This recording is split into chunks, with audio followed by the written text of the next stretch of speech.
বহরমপুরে তৃণমূল কংগ্রেসের প্রার্থী ইউসুফ পাঠানের নাম ঘোষণা হওয়ার পর মুর্শিদাবাদ লোকসভার অন্তর্গত ভরতপুরের বিধায়ক তৃণমূল কংগ্রেস প্রার্থী হুমায়ুন কবির চরম হুঁশিয়ারি দিলেন। অধীর চৌধুরীর গড়ে তৃণমূল কংগ্রেসের তারকা প্রার্থী এবার ক্রিকেটার ইউসুফ পাঠানের নাম ঘোষণা করতে বিরোধীরা বহিরাগত তকমা দিতে শুরু করেছে, কিন্তু দলের অন্দরেই যে তাকে চরম বিরোধিতার মুখে পড়তে হবে সে কথা ভাবতে পারেনি তৃণমূল প্রার্থী।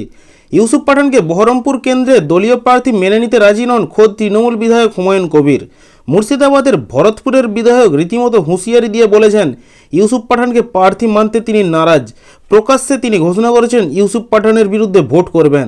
দলীয় প্রার্থীর বিরুদ্ধে তৃণমূল বিধায়কের এই হুঁশিয়ারিতে নতুন জল্পনা শুরু হয়েছে রাজনৈতিক মহলে। গত কয়েক মাস ধরেই দলের একাধিক বিষয়ে মুখ খুলেছিলেন হুমায়ুন কবির। এবার একেবারে দলীয় প্রার্থীকে হারানোর চ্যালেঞ্জ ছুঁড়ে দিয়েছেন তিনি। তাতে শুরু হয়েছে দল বদলের জল্পনা। তবে কি এবার দল বদলের পরিকল্পনা শুরু করে দিয়েছেন তৃণমূলী বিধায়ক? তৃণমূল ছাড়লেও তিনি কোন দলে যাওয়ার পরিকল্পনা করছেন এই নিয়ে জল্পনা শুরু হয়ে গিয়েছে। এদিকে আবার বিদ্রোহী বিধায়ক প্রকাশ্যে দাবি করেছেন তিনি কোনো দলে যাবেন না, নিজেই পার্টি তৈরি করবেন এবং সেই পার্টির প্রতিনিধি হয়ে ভোটে লড়বেন। তাহলে কি শীঘ্রই বিধায়ক পদ থেকে ইস্তফা দিতে চলেছেন হুমায়ুন কবির? এই নিয়ে জল্পনা চলছে রাজনৈতিক মহলে।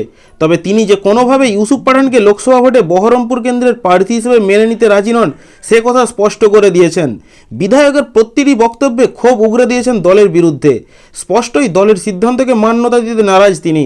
হুমায়ুন কবির এই বিষয়ে আরও জানান তিনি কিছুতেই মানেন না ইউসুফ পাঠানকে এবং মানবেনও না। ভরতপুরের তৃণমূল কংগ্রেস বিধায়ক প্রকাশ্যে অভিযোগ করেছেন তাদের না জানিয়েই দল এই সিদ্ধান্ত নিয়েছে। রাজ্য নেতৃত্ব যদি তাদের সঙ্গে আলোচনা করে সিদ্ধান্ত ঘোষণা করত তাহলে তার ইউসুফ পাঠানকে প্রার্থী হিসেবে মেনে নিতে কোনো সমস্যা ছিল না, কারণ তখন তার কাছে দলের সিদ্ধান্তই শেষ কথা হতো। কিন্তু রাজ্য নেতৃত্ব সেটা না করেই নিজের ইচ্ছে মতো সিদ্ধান্ত নিয়েছে বলে অভিযোগ করেন বিধায়ক হুমায়ুন কবির। বহরমপুর কেন্দ্রে ক্রিকেটার ইউসুফ পাঠানকে প্রার্থী করা তৃণমূল কংগ্রেসের একটা বড় চমক, তাতে কোনো সন্দেহ নেই। কারণ বহরমপুর সবসময় হাই ভোল্টেজ কেন্দ্র, যেখানে কংগ্রেস প্রার্থী অধীর চৌধুরীকে হারানো বড় কথা নয় বহরমপুরে। সে কারণে যে কোনো রাজনৈতিক দলই বহরমপুরে প্রার্থী বাছাইয়ে বিশেষ সতর্ক থাকে। এবার যাকে বলে বড় চমক দিয়েছে তৃণমূল কংগ্রেস, সে কারণেই প্রথম থেকেই বহরমপুরে তৃণমূল কংগ্রেস প্রার্থী নিয়ে সরগরম রাজনৈতিক মহল।